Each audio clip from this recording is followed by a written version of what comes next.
Hello students, welcome to read Mantra online classes. कैसे हैं आप सब लोग बेटा? आई होप बहुत अच्छे हैं। ठीक है, तो हम ह्यूमन फिजियो स्टार्ट कर रहे हैं आज। ह्यूमन फिजियो में हमारा फर्स्ट चैप्टर है digestion and absorption. I know बहुत इजी चैप्टर है, काफ़ी छोटा चैप्टर दिया हुआ है एनसीईआरटी के अंदर। ठीक है, लेकिन थोड़ा सा कंसेप्चुअल है।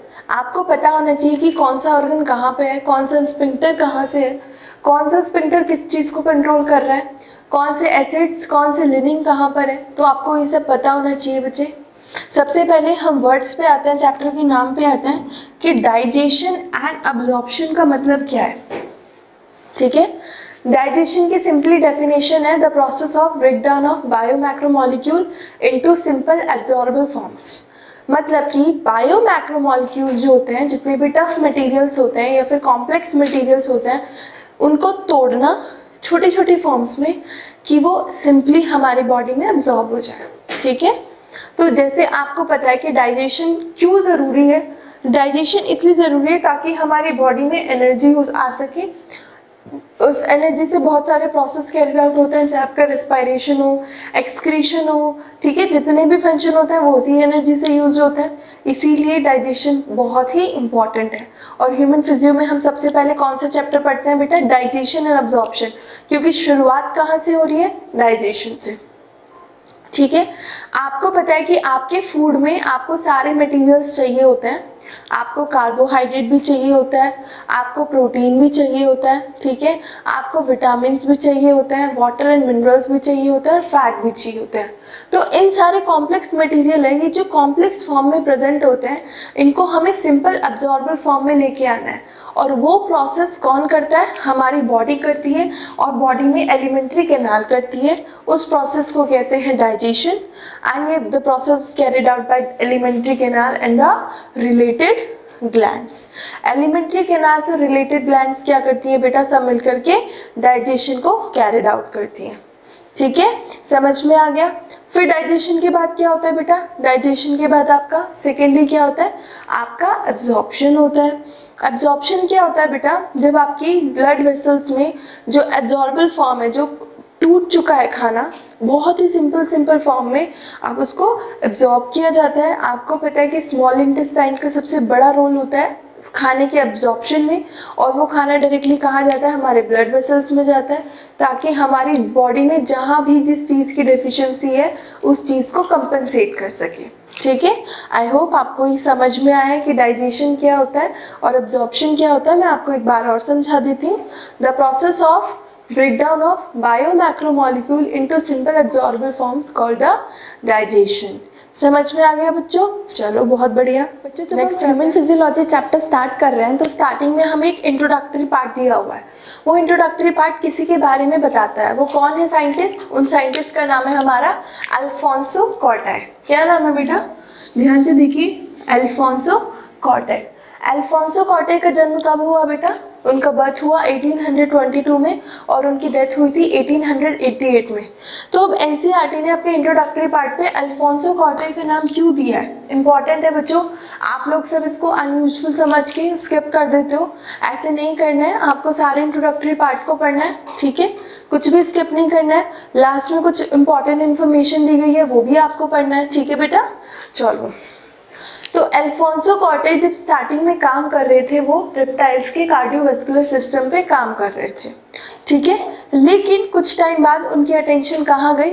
उनकी अटेंशन गई ममेलियन ऑडिटरी सिस्टम पर। ठीक है, ममेलियन ऑडिटरी सिस्टम पे उन्होंने काफ़ी सारा काम किया और 1851 में एक पेपर पब्लिश किया। ठीक है, ये डेट याद रखनी है, बहुत इंपॉर्टेंट है। 1851 में उन्होंने एक पेपर पब्लिश किया, जहाँ पर उन्होंने क्या किया बेटा? उन्होंने बहुत सारी पेपर में इंफॉर्मेशन डाली। किसके लिए? बेसिलर मेम्ब्रेन की, जिसे हम कॉक्लिया कहते हैं। क्या कहते हैं? कॉक्लिया। कॉक्लिया के बारे में काफ़ी सारी इंफॉर्मेशन बताई कि हेयर कंटेनिंग सेल्स हैं ये, कैसे कैसे काम करती है, इनकी प्रॉपर फंक्शनिंग क्या है, प्रॉपर स्ट्रक्चर क्या है और प्रॉपर काम करने का तरीका क्या है, इसके इफेक्ट्स क्या क्या होते हैं। अगर इसमें खराबी हो जाएगी, कुछ इफेक्ट हो जाए, गलत नेगेटिव इम्पैक्ट अगर इस पर कुछ पड़ जाए, तो इसमें क्या क्या डेफिशिएंसीज यहाँ पे देखने को मिल सकती हैं। ठीक है, तो ये सब किसने बताया बच्चे? ये सब अल्फोंसो कॉर्टे ने बताया। कभी कभी पूछ लेते हैं, नीट एग्जामिनेशन में पूछा जा चुका है कि अल्फोंसो कॉर्टे का फेमस वर्क क्या था। तो पहले तो उन्होंने कार्डियोवास्कुलर सिस्टम ऑफ रेप्टाइल्स पे काम किया, लेकिन लेटर उनकी अटेंशन कहाँ गई? ममेलियन ऑडिटरी सिस्टम पे, और 1851 में उन्होंने एक पेपर पब्लिश किया जो किसके बारे में बताता था? an organ located on the basilar membrane called cochlea। ठीक है, समझ गए आप लोग? चलिए बहुत अच्छे। हम डाइजेस्टिव सिस्टम की स्टडी कर रहे हैं। As you know that digestive system constituted by the two parts. The first main part is your elementary canal and the second main part is your related glands. दो चीजें मिलकर के digestive system को बनाती है। सबसे पहले एलिमेंट्री कैनाल और दूसरा आपकी जुड़ी हुई उससे जितनी भी ग्लैंड्स हैं मिलकर के क्या बनाती है? Alimentary canal. एलिमेंट्री कैनाल की शुरुआत होती है आपके माउथ से जो एंटीरियरली प्रेजेंट होता है, और ये फिनिश होता है आपके एनस से जो पोस्टीरियरली प्रेजेंट होता है। ठीक है बेटा, ये आपको क्लियर हो गया? तो माउथ से सबसे पहले हम ओरल कैविटी में जाएंगे। ओरल कैविटी का दूसरा नाम क्या होता है? Buccal cavity. आपको पता है कि ओरल कैविटी के अंदर अरेंजमेंट ऑफ टीथ को हम पढ़ते हैं। अरेंजमेंट ऑफ टीथ क्या है बेटा? जब आपके दांत जो होते हैं ना सॉकेट ऑफ जोबोन में अरेंज होते हैं। ऐसे अरेंजमेंट को क्या कहते हैं? बता सकते हैं कोई बच्चा? ऐसे अरेंजमेंट को कहते हैं थीकोडोंट अरेंजमेंट। यहाँ पे आपको तीन टर्म्स पढ़नी है, थीकोडोंट, डायफाइडोंट और हेटेरोडोंट। थीकोडोंट मतलब जब आपके टीथ अरेंज है इन अ सॉकेट ऑफ जोबोन। डायफाइडोंट मतलब जब आपके जो टीथ है वो दो बार रिप्लेस होंगे, उनको कहते हैं डायफाइडोंट। और हेटेरोडोंट कहते हैं जब आपके टीथ जो होते हैं बेटा, जैसे इंसीजर, कैनाइन, प्रीमोलर, मोलर। आपका जो डेंटल फॉर्मूला है वो क्या है बेटा? डेंटल फॉर्मूला आपका 2123/2123। इंसीजर, कैनाइन, प्रीमोलर्स, मोलर्स, ये अरेंजमेंट होता है। इस अरेंजमेंट को कहते हैं हेटेरोडोंट। फिर आपकी टंग होती है, मस्कुलर टंग होती है जो फ्रेन्यूलम में अरेंज होती है। टंग के ऊपर बहुत सारी पैपिलियां होती है, ओरल प्रोजेक्शंस होते हैं जो जिन्हें हम टेस्ट बड्स भी कहते हैं। ठीक है बेटा, इसके बाद हम सीधे चलते हैं फेरिंग्स में। फेरिंग्स क्या है? फेरिंग्स एक शॉर्ट ओपनिंग होती है जो किसके लिए ट्रैवल करवाती है? आपको फूड के लिए एंड एयर के लिए। तो हम कह सकते हैं कि ईसोफेगस और ट्रैकिया का जो कॉमन पाथ है वो कौन है? वो आपका फेरिंग्स है। समझ गए आप? Pharynx is a very small projection which passes both food and air. तो ईसोफेगस का और ट्रैकिया का कॉमन ट्रेजेक्टरी पाथ कौन है? वो है आपका फेरिंग्स। फेरिंग्स के बाद हम सीधा आते हैं एपिग्लोटिस पे। आपको पता है एपिग्लोटिस एक थिन कवरिंग होती है जो ग्लोटिस एरिया को कवर करके रखती है। जब हम स्वेलोइंग कर रहे हैं तो कुछ पार्ट हमारे फूड पाइप में से विंड पाइप में ना चले जाए तो उसको कौन कवर करता है? उसको एपिग्लोटिस कवर करता है। ठीक है, किसको करता है? ग्लोटिस एरिया को करता है। फिर सीधा हम आ गए बेटा नेक पे, थॉरेक्स पे, और फिर हम आते हैं स्टमक पे। तो एपिग्लोटिस से नेक, थॉरस, और फिर सीधा कहाँ जाते हैं? जे शेप बैग लाइक स्ट्रक्चर जिसको हम कहते हैं स्टमक। ठीक है, और इसको कौन रेगुलेट करवाता है? कौन सा स्फिंक्टर रेगुलेट करवा रहा है? देखिए ईसोफेगस का मेन हिस्सा जो है वो एपिग्लोटिस है, फेरिंग्स है, नेक है, थॉरेक्स है। तो ईसोफेगस का ये हिस्सा और स्टमक का हिस्सा दोनों में कौन सा स्फिंक्टर प्रेजेंट होगा? वेरी वेरी इंपॉर्टेंट बेटा, आपका गैस्ट्रो ईसोफेगल स्फिंक्टर प्रेजेंट होता है। समझ गए? स्टमक के तीन पोर्शन होता है, कार्डिक, फंडिक, पाइलोरिक। ठीक है, आपको पता है जो पाइलोरिक पोर्शन है वो सबसे पहले ओपन होता है कहाँ पर? स्मॉल इंटेस्टाइन में। तो स्मॉल इंटेस्टाइन और पाइलोरिक के बीच में कौन सा स्फिंक्टर प्रेजेंट होगा? आपका पाइलोरिक स्फिंक्टर। इसको लर्न करना है बेटा आपको। ठीक है, फिर स्मॉल इंटेस्टाइन के बेटा तीन हिस्से होते हैं, बताइए, पढ़ के आना है। आपको भी कुछ होमवर्क दे रही हूं मैं, स्मॉल इंटेस्टाइन के हिस्से पढ़ के आइएगा। आपको पता है कि ड्यूडेनम होता है, जिजनम होता है और इलियम होता है। अगर क्वेश्चन में पूछूं कि सबसे ज्यादा कॉइल्ड कौन सा होगा तो आप कौन सा बोलेंगे? जिजनम। ठीक है, तो ये आपका देखिए इलियम पोर्शन है। इलियम पोर्शन जो होता है आपका लार्ज इंटेस्टाइन में ओपन होता है। लार्ज इंटेस्टाइन के तीन हिस्से होते हैं, सीजियम, कोलोन एंड रेक्टम। ठीक है, सीजियम की खास बात यह है कि बेटा ये सिम्बायोटिक एसोसिएशन बनाता है। अगर आपसे क्वेश्चन पूछे कि सिम्बायोटिक एसोसिएशन बैक्टीरिया के साथ कहाँ देखने को मिलता है तो सीजियम के अंदर मिलता है। और यहाँ पे नैरो फिंगर लाइक प्रोजेक्शन भी अपीयर होती है जिसको हम क्या कहते हैं? Vermiform appendix. क्या कहते हैं? Vermiform appendix. ये वेस्टिजियल है, कंप्लीटली वेस्टिजियल है बेटा। फिर कोलोन का हिस्सा होता है। कोलोन का हिस्सा आपको पता है बेटा, कोलोन आपका असेंडिंग, डिसेंडिंग, ट्रांसवर्स तीन टाइप में बटा हुआ है, तीन हिस्सों में बटा हुआ है। और रेक्टम में जो ओपन होता है वो होता है डिसेंडिंग पोर्शन। समझ गए आप? कोलोन के 3 हिस्से हैं, ascending, descending and transverse. Rectum में जो ओपन होता है वो होता है डिसेंडिंग, और फिर फाइनली रेक्टम कहाँ ओपन हो जाता है आपकी एनएस में। So this is the chart. सबसे पहले माउथ में गए, माउथ से सीधा ओरल कैविटी और बक्कल कैविटी में गए। बक्कल कैविटी में हमने टीथ के अरेंजमेंट को देखा। फिर हम यहाँ पे फेरिंग्स में गए, जो क्या है, फेरिंग्स आपका क्या होता है, स्मॉलर एरिया, ठीक है, common trajectory part for oesophagus and trachea. फिर हमने ईसोफेगस के पोर्शन को कवर किया। ईसोफेगस के बाद हम स्टमक में आते हैं। यहाँ पर एक स्फिंक्टर देखने को मिला। स्फिंक्टर क्या होता है बताइए, एक ओपनिंग और क्लोजिंग वाला एरिया होता है बेटा, it's like a door, okay. तो यहाँ पे गैस्ट्रोइसोफेगल स्फिंक्टर हो गया। फिर स्टमक के 3 हिस्से होते हैं, कार्डियक, फंडिक, पाइलोरिक। कार्डियक वाला पोर्शन फंडिक, पाइलोरिक। पाइलोरिक वाला किस में ओपन होता है, स्मॉल इंटेस्टाइन। स्मॉल इंटेस्टाइन का इलियम पोर्शन होता है लार्ज इंटेस्टाइन। फिर सीजियम, सीजियम के बाद रेक्टम में ओपन होता है एनस में। So this is the your digestive system, ठीक है। डाइजेस्टिव सिस्टम के 2 हिस्से में से पहला हिस्सा हमने कवर किया। अब हम एलिमेंट्री कैनाल की ट्रांसफर सेक्शन करके देखेंगे कि क्या क्या कौन कौन सी लेयर होती है, ठीक है। चलिए इसको कवर अप कर लीजिए, जल्दी से लिख लीजिए। चलो स्टार्ट करते हैं। आई होप आपने लिख लिया होगा पीछे का। तो बेटा देखो, मैंने यहाँ पे डायग्राम प्रिपेयर किया है आपके लिए, क्योंकि मैं डायग्राम्स इसलिए प्रिपेयर करती हूँ क्योंकि आपको डायग्रामेटिक रिप्रेजेंटेशन से जल्दी लर्न हो जाता है, ठीक है। आपको मुझे पता है लिखा हुआ लर्न नहीं होगा, लेकिन अगर आपको ये फ्रेमवर्क आपके माइंड में सेट हो गया अगर कि हाँ मैम ने बोर्ड पे एक डायग्राम बनाया था, तो इस डायग्राम की मदद से आप सब कुछ कर सकते हो, ठीक है।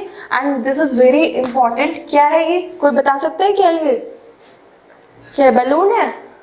एक्चुअली बच्चों देखो, ये गट का ट्रांसफर सेक्शन है, ठीक है। काफी बड़ा इसलिए बनाया मैंने बोर्ड पे ताकि आपको समझ में आ जाए, ठीक है। आई होप आपको आ जाएगा समझ में। चलिए देखो, गट का भी हमने क्या किया, ट्रांसफर सेक्शन किया है, ठीक है। एलिमेंट्री कैनाल को ट्रांसफर सेक्शन में हमने कट किया है और हम इसको माइक्रोस्कोपिक लेवल पे देख रहे हैं, ठीक है।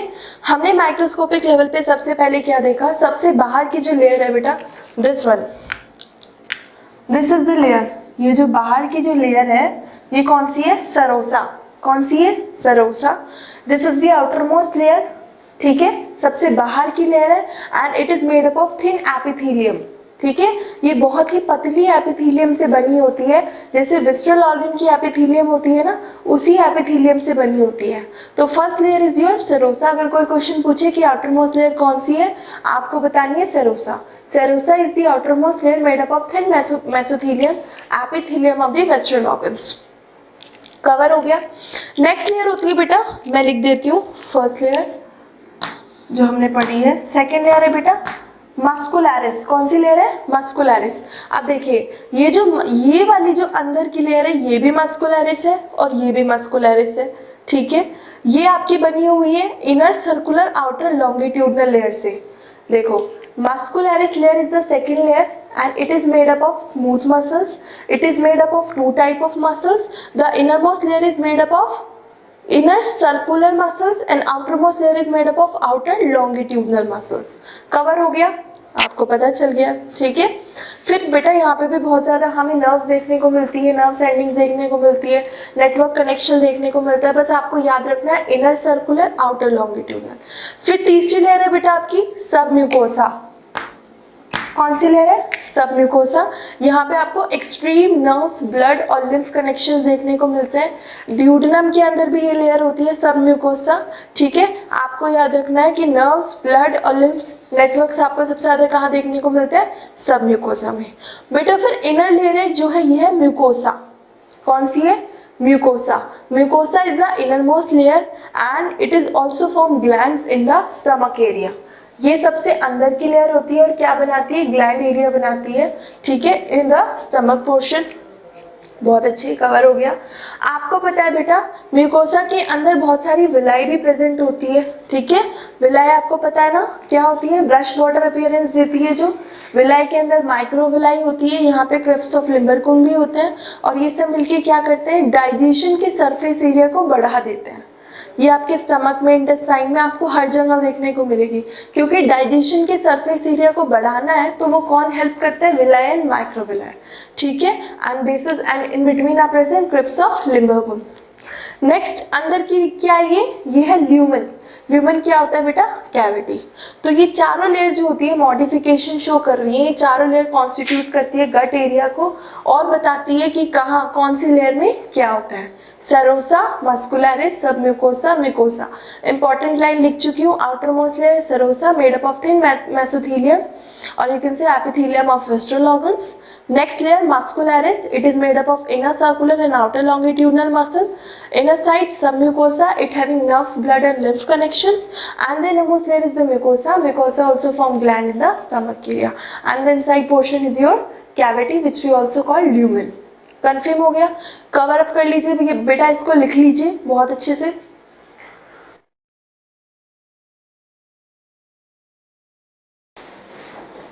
चलिए अब हम डाइजेशन ऑफ फूड को देख रहे हैं बेटा। हम यहाँ पर क्या पढ़ेंगे?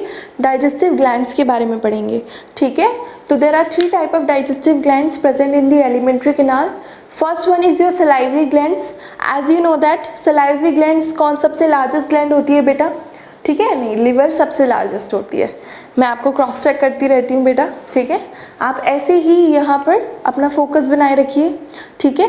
जो सलाइवरी ग्लैंड होती है बाबू, यहाँ पे पैरोटिड, सब मैक्सिकुलरी और सबलिंगुअल से बनी होती है। पैरोटिड्स जो सलाइवरी ग्लैंड के 3 हिस्से हैं, ठीक है।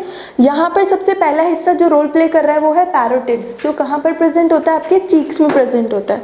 नेक्स्ट होता है सब मैक्सिकुलरी, जिसे हम सब मैंडिबुलर भी कहते हैं। ये कहाँ प्रेजेंट होता है? आपकी लोअर जो में प्रेजेंट होता है। नेक्स्ट होता है सबलिंगुअल्स, जो कहाँ प्रेजेंट होता है? बिलो द टंग प्रेजेंट होता है। तो ये सारी ग्लैंड्स मिलकर के क्या बनाती है? सलाइवरी ग्लैंड को बनाती है और उसके कॉन्स्टिट्यूएंट जूसेस को बनाती है। नेक्स्ट होता है आपका liver. As you know that liver is the largest gland of the body. It weighs 1.2 to 1.5 kg in an adult human. It is constituted by the hepatic lobules. There are 2 hepatic lobules that are present below the diaphragm, as you know that. And below the diaphragm, the hepatic lobules are covered by a thin sheet called Glissen's capsule. जो hepatic lobules हैं वो यहाँ पर structural और functional role को play कर रहे हैं लिवर्स के अंदर। और लिवर के अंदर जो हिपैटिक लोब्यूल्स हैं वो कौन सी शीट से कवर्ड होते हैं? ग्लिसन्स कैप्सूल से। The important thing about liver and hepatic lobules are, जो हिपैटिक लोब्यूल्स है बच्चों वो हिपैटिक डक्ट को प्रोड्यूस करते हैं। एंड गॉल ब्लैडर को जो डक्ट होता है वो होता है सिस्टिक डक्ट, ठीक है। As you know that liver के ऊपर क्या होता है? गॉल ब्लैडर प्रेजेंट होता है। गॉल ब्लैडर क्या प्रोड्यूस करता है? आपका सिस्टिक डक्ट प्रोड्यूस करता है। And the next one hepatic duct. तो सिस्टिक डक्ट और हिपैटिक डक्ट दोनों मिलकर के क्या बनाता है? Common bile duct. Very important question, CBSE के एग्जामिनेशन में कई बार पूछा गया है, बहुत इंपॉर्टेंट है और चांसेस है कि इस बार भी एग्जाम में आएगा। ओके, चलिए the next one is pancreas. As you know that pancreas is a composite gland. ये कैसी ग्लैंड है? कंपोजिट ग्लैंड है because it constituted by both exocrine plus endocrine portion. इसमें एक्सोक्राइन सिक्रीशंस भी होते हैं और एंडोक्राइन सिक्रीशंस भी होते हैं। ये ड्यूडेनम के बीच में प्रेजेंट होती है, ठीक है। ये it is a very leaf like structure, very long structure, एक लीफ लाइक पत्ते जैसा स्ट्रक्चर होता है, ठीक है बाबू। और ये 2 जूसेस को सिक्रीट करती है, इंसुलिन और ग्लूकाजन को। तो अब नेक्स्ट हमें ये थोड़ा सा मतलब हमने ओवरव्यू किया है। नेक्स्ट हम एक एक ग्लैंड के बारे में पढ़ते हैं। क्या होता है? लिवर और पेनक्रियाज हमें बहुत इंपॉर्टेंट है। कहाँ पे क्या होता है, कहाँ पे किस चीज़ का ब्रेकडाउन होता है, किस चीज़ का एब्जॉर्प्शन होता है, कौन कौन से जूसेस, कौन कौन से एंजाइम्स रोल प्ले करते हैं। लिख लीजिए बेटा इसको जल्दी से।